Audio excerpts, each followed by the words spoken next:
Hola amigas y amigos de México Unido, es para nosotros un gusto hacer este esfuerzo de comunicación para ustedes. Sobre todo en esta semana van a ver que es un poquito más largo este noticiero porque han pasado muchísimas cosas y no queríamos dejar nada fuera. Pues bien, si les parece, comenzamos. Bueno, y como tema central, este domingo se llevó a cabo el primer debate de tres entre las candidatas y el candidato a la presidencia de la República en las instalaciones del INE. Hay que decir que las mujeres indígenas están en una situación aún más grave. Candidata Xóchitl Gálvez, sobre ese tema, mujeres en situación en indígenas invisibilizadas. Bueno, esa ha sido mi causa de vida. Tengo décadas trabajando a favor de las mujeres indígenas. Se quitó el programa de infraestructura, se les quitó que les llevaba agua potable, electricidad, se les quitó los programas de apoyo a las artesanas. Eso prácticamente no existe. El INPI le quitaron 40% del presupuesto. Eso va a regresar en mi gobierno y voy a impulsar los derechos de las mujeres y de todas las comunidades indígenas. Como ustedes pudieron darse cuenta, Xóchitl Gálvez se llevó totalmente el debate, contundente con sus respuestas, pero sobre todo con una agenda firme, una agenda del futuro, una agenda que nos llevaría al país a ser una gran potencia y sobre todo un país moderno y de oportunidades. Y en la actualización del asesinato de la pequeña Camila en Taxco, Guerrero, porque no debemos olvidar ese episodio de violencia irracional, la Subsecretaría de Seguridad Pública informó que la causa de muerte de la menor fue determinada como asfixia mecánica de terceros, un hecho que despertó aún más la indignación y demandas de justicia en todo el país. Ya hay detenidos por el homicidio y también se investigan las causas de la muerte de la mujer golpeada por la turba multa.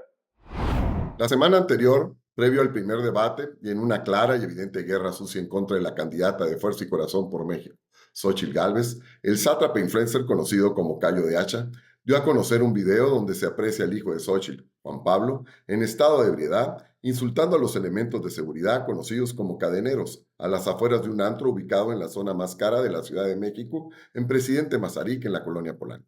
En este video se aprecia cómo el joven alcoholizado insulta y provoca a los cadeneros con expresiones como gato, además de una serie de insultos que no vamos a repetir.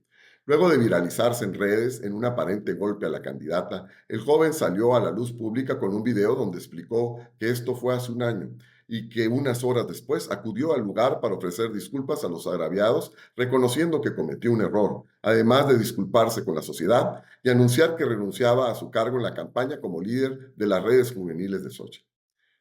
Desde luego que la acción fue indebida, pero reconocemos la actitud del joven de ofrecer disculpas y apartarse de inmediato del cargo. Un ejemplo para otros hijos de destacados funcionarios de todos los niveles de quienes hemos sido testigos de sus abusos y acciones y que, debido a su soberbia y cinismo, por ningún motivo se atreven a dar la cara.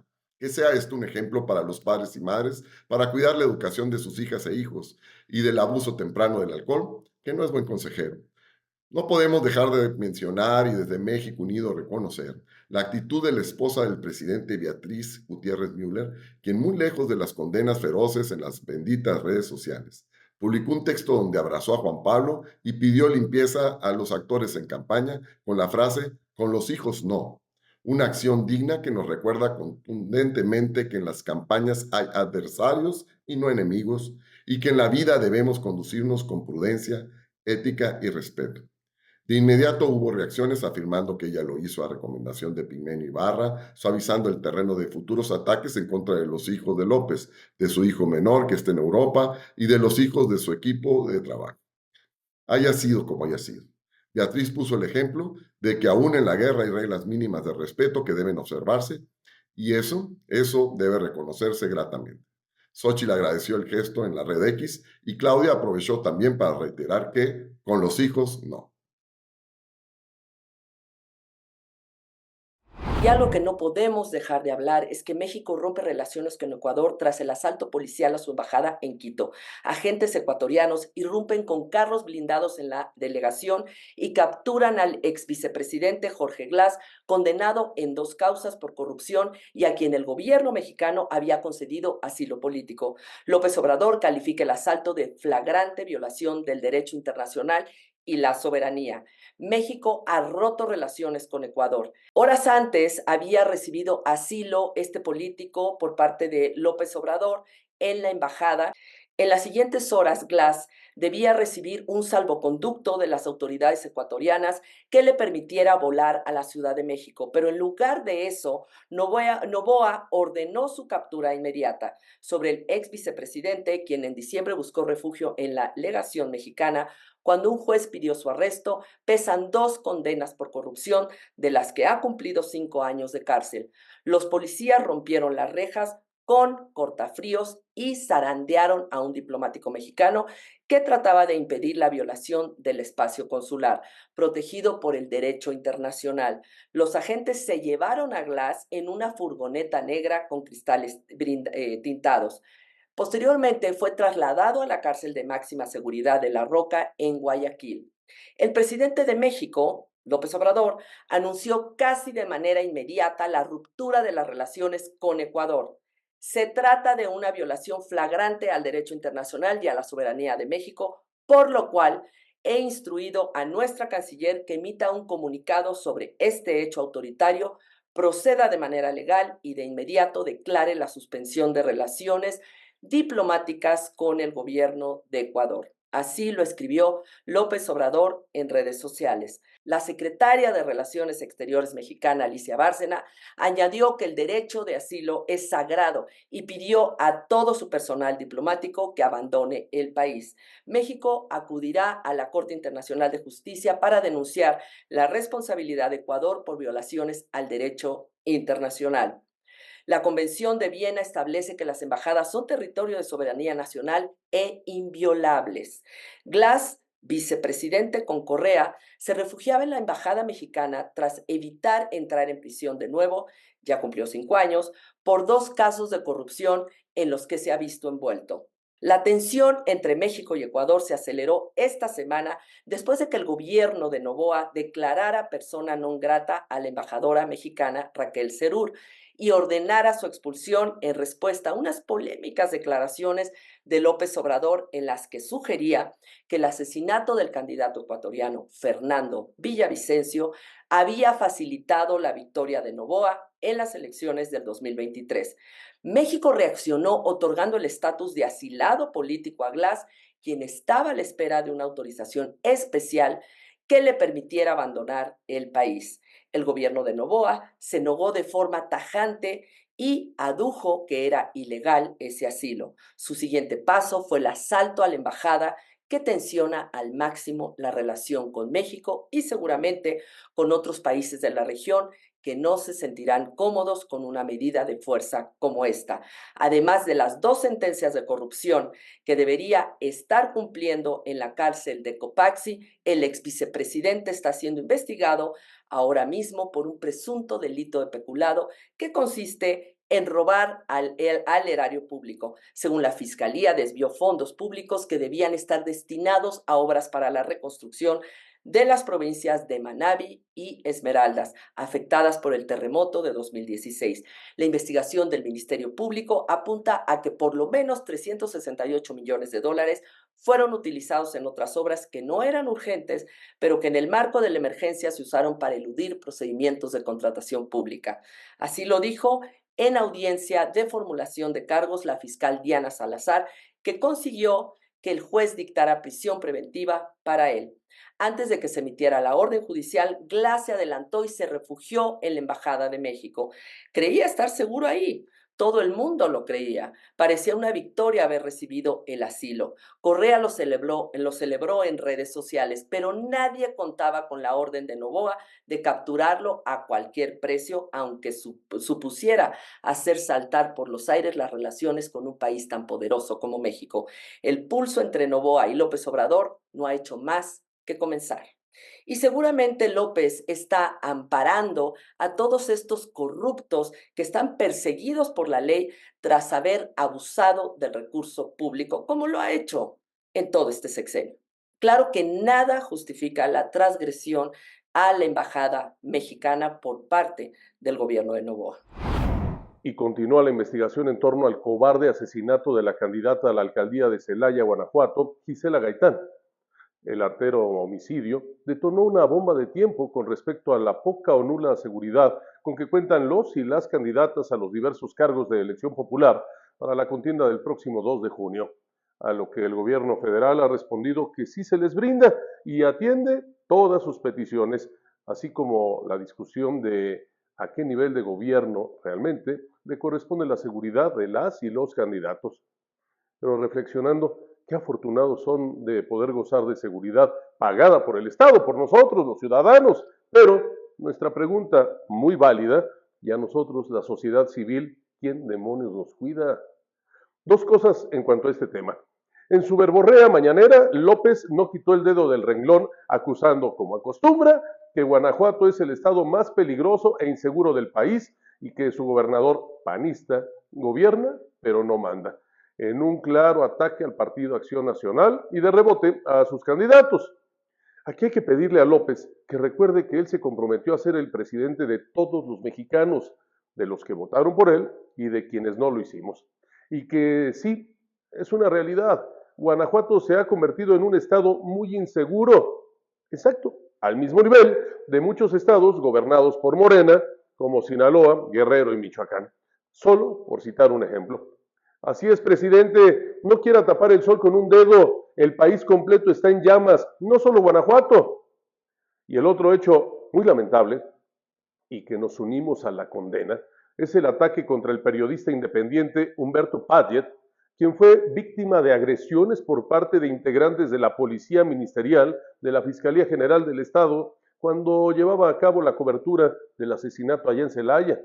Exigimos, una vez más, respeto irrestricto y absoluto para los representantes de los medios de comunicación y para la sociedad en general. El Centro de Derechos Humanos Fray Bartolomé de las Casas sostiene que la cifra de 25 muertos durante enfrentamientos entre grupos criminales en Chiapas es real, a pesar de los otros datos, y ustedes ya saben quién, que asegura, minimizando el hecho como siempre lo hace, que solo hubo 10 muertes y se trataba de integrantes de grupos criminales. Así justifica todo este señor. Oiga, presidente, 1, 10, 25 resulta igual de lastimoso en una sociedad que ya está completamente ensangrentada. Nos mantenemos, ya que estamos partiendo de testimonios de personas que vivieron, que estuvieron en el lugar de los hechos, entonces nosotros seguimos confirmando esta cifra. Estaría muy bien que el presidente diera cifras más concretas y una información mucho más confiable de los hechos ocurridos. Así lo dijo la directora Dora Roblero en entrevista con el periodista Claudio Ochoa Huerta en Latinus Diario. Roblero declaró que varios grupos armados tienen presencia en Chiapas y el gobierno sabe de la situación, además que los hechos de violencia son valorados como una crisis de derechos humanos.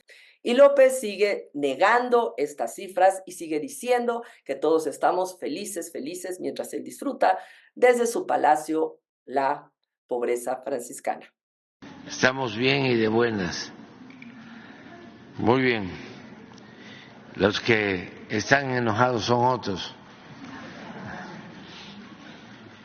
Pero no es la mayoría del pueblo de México. La mayoría del pueblo de México está contenta, feliz, feliz, feliz. Acaban de hacer una encuesta, creo que de 140, 150 países, y México está como en el lugar 20, 25 en felicidad. Y creció, estaba abajo y últimamente está arriba. Y la gente bien, porque está bastante bien la economía, que eso es importantísimo.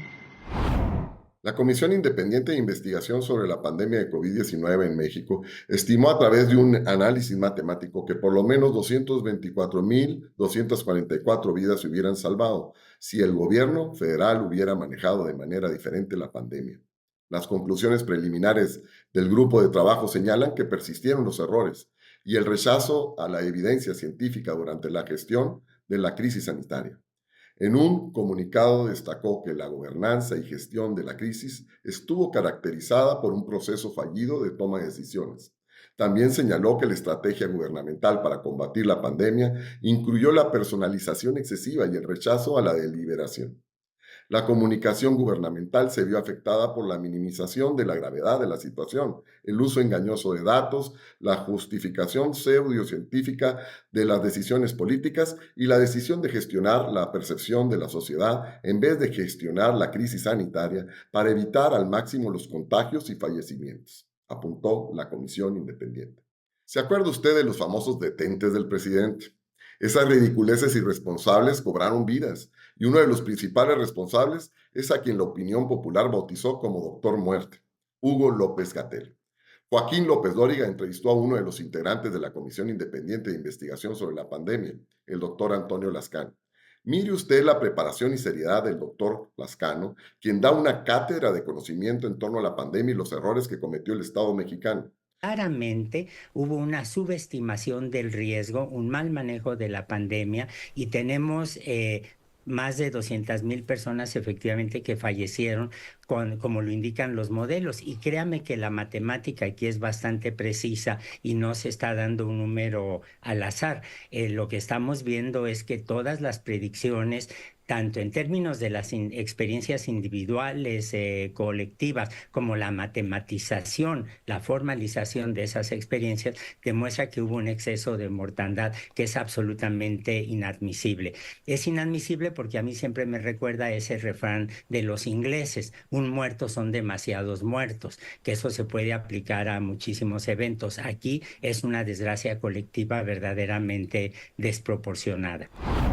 En más información, el candidato a la jefatura de gobierno de la coalición Fuerza y Corazón por México, Santiago Taboada, se comprometió a duplicar la inversión que se haga en Tláhuac a favor del campo, las mujeres y las escuelas.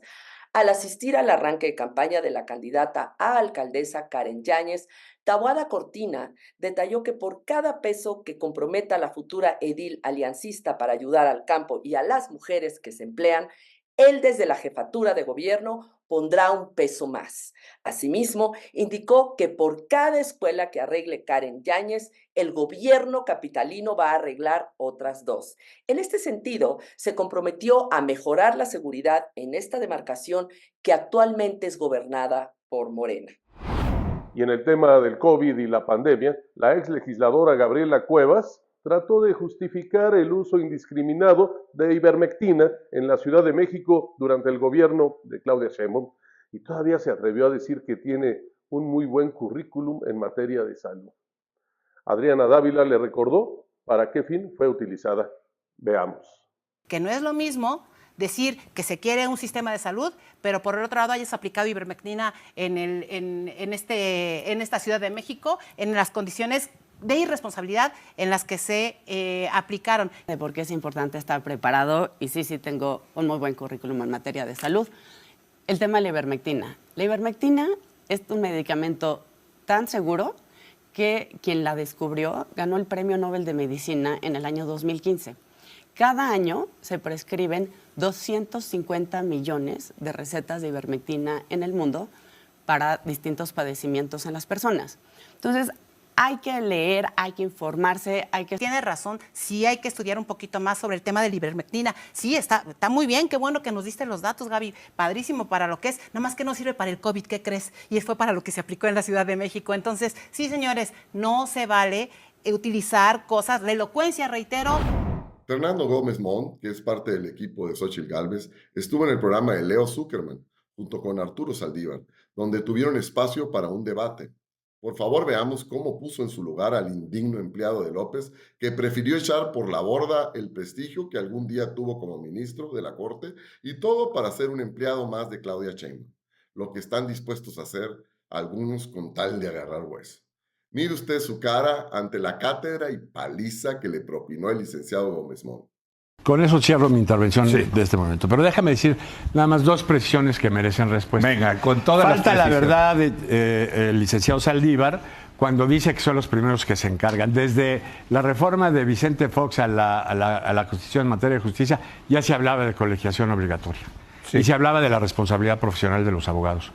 fue el ejercicio de establecer la defensa letrada en materia penal, lo que hizo que solo pudieran ser defensores los abogados y no fueran solo personas de confianza, los conocidos coyotes que se encargaban de esas cosas. No están inventando el hilo negro. Es más, muchas de sus propuestas son huecas. Hablan de una coordinación entre las diversas fiscalías. A ver, ¿qué mayor coordinación que hay un Código Nacional de Procedimientos Penales que rige a todas las fiscalías del país? Hay una Conferencia Nacional de Procuradores hace años, décadas, que supuestamente debería estar funcionando. Y que han pasado diversos sexenios con resultados distintos. Las herramientas ahí están. Hablar de un nuevo programa sobre herramientas que ya existen, sí se acerca a la demagogia, con todo respeto. Ahora bien, con los temas de la elección. ¿Por qué no ministros electos? En una democracia, la legitimidad del juez no deriva de las urnas, deriva de la garantía de que sea imparcial, de que no sea sometido por ninguna de las partes, que sea experto en materia de derecho para resolver las controversias que ante él se levantan. Estos ministros. Sí, esto es ministros, los 11 magistrados ministros y jueces. También lo llevas a magistrados. En el caso de los ministros, ellos son expertos en la interpretación constitucional. Okay. En el caso de magistrados y jueces, algunas veces la interpretación es constitucional, otras veces legal. Pero fundamentalmente la Corte tiene un carácter de tribunal constitucional que es importante. Y esto es central. No deriva de la elección. La propuesta que presenta el presidente de la República, con todo respeto, es una propuesta alocada que ni se parece a la boliviana, que es a la que más dice acercarse. 10 los propone el presidente, sí. Otros 10 el Poder Legislativo, otros 10 la Suprema Corte, y se lanzan una elección en donde yo quiero pensar cuál es la campaña. No es que yo sé más del Código Civil, o no, yo voy a aplicar las penas más duras. Y en las redes sociales, en X específicamente, la cuenta Máximo JR, se denuncia que se está destruyendo el Parque Papagayo para construir un cuartel de la Guardia Nacional, arruinando el pulmón más importante de Acapulco. El portal Animal Político denuncia en sus publicaciones que el Tren Maya tiene 11 puntos de riesgo de colapso y hundimientos y que las obras en el tramo 5 Sur siguen pese a la suspensión de un juez durante un recorrido por el tramo 5 Sur a finales de marzo pasado. Se puede constatar que la suspensión ordenada por el juez no se ha acatado. Los taladros siguen perforando el suelo para poner los pilotes del viaducto, las excavadoras trabajan a pleno ritmo y los tráilers cargados de material van y vienen todo el día. El riesgo está latente para nacionales y extranjeros, pero estamos bien y de buenas. Aquí no pasa nada. El problema aquí es que a López Obrador lo único que le interesa es que sus obras sigan avanzando, no le importa que se han triplicado y quintuplicado el gasto público, tienen que salir porque ese es su legado. Un legado de corrupción, un legado de ineficacia y de ineptitud, porque lo que está haciendo no solo fue un gran ecocidio, sino también pone en riesgo la vida de las personas que utilizan sus magnánimas obras. Ya lo vimos en el descarrilamiento, que no fue descarrilamiento, así lo dicen, la semana antepasada del Tren Maya. Es terrible la situación, pero hay que denunciar y no quedarnos callados. De antemano le ofrecemos una disculpa por esta información, pero creemos que es necesario para llamar la atención de la grave situación que ocurre al interior de las escuelas en las que se ha perdido por completo el control, la sana convivencia y el respeto a los compañeros y maestros. Juan Luis, un alumno de la telesecundaria en San Juan de la Vía, allá en Oaxaca, sufrió de una agresión por parte de uno de sus compañeritos, quien, ¿qué cree usted? Le aventó agua con cal en los ojos. Lamentablemente, lo quemó, el daño fue muy grave y provocó que perdiera la vista total del ojo izquierdo y el 90% del ojo derecho, por lo que ahora requiere trasplante de córneas. Es momento de reflexionar en la sociedad que deseamos para nuestros hijos e hijas. Para finalizar, una buena noticia. El Juzgado Quinto de Distrito en Morelos, México, concedió una suspensión provisional para que una reclusa pueda realizar videollamadas con su hija de 3 años. La decisión, fundamentada en el interés superior del niño y la perspectiva de género, atiende a la justicia penal y a los derechos humanos. La jueza Marta Eugenia Magaña López exigió al Centro Federal de Rehabilitación Social 16, CPS Femenil, facilitar la conexión, reconociendo la importancia de mantener los lazos materno-filiales. Este caso visibiliza la necesidad de proteger las relaciones familiares en contextos penitenciarios y resalta cómo la tecnología puede ser un puente para garantizar los derechos de comunicación y afecto esenciales para el desarrollo emocional y psicológico de los niños. Pues bien, así llegamos al final, no sin antes invitarlos. Esta semana tenemos algo de lujo para ustedes. Primero que nada, el martes tenemos al periodista Arturo Espinosa, quien nos va a hablar de Claudia Sheinbaum, es realmente ambientalista. El martes a las 6 de la tarde en su canal de YouTube, también estaremos en Zoom, pero el jueves estrenamos programa. Un programa de análisis, también de debate, en donde hablaremos de las notas más polémicas, pero sobre todo las que más nos interesan. Es un programa muy dinámico, con dos grandes periodistas que han sido locutores, que tienen más de 30 años en el medio. Analizaremos las notas, pero algo importantísimo, que ustedes van a poder participar. En este canal de YouTube, con todos sus comentarios, estaremos retomando los comentarios para también incluirlos en la conversación y que sea una conversación entre todas, todos, sobre todo desde el ámbito ciudadano. Pues les agradecemos el que nos hayan escuchado, se hayan quedado hasta el final, pero sobre todo queremos desearles una muy linda semana.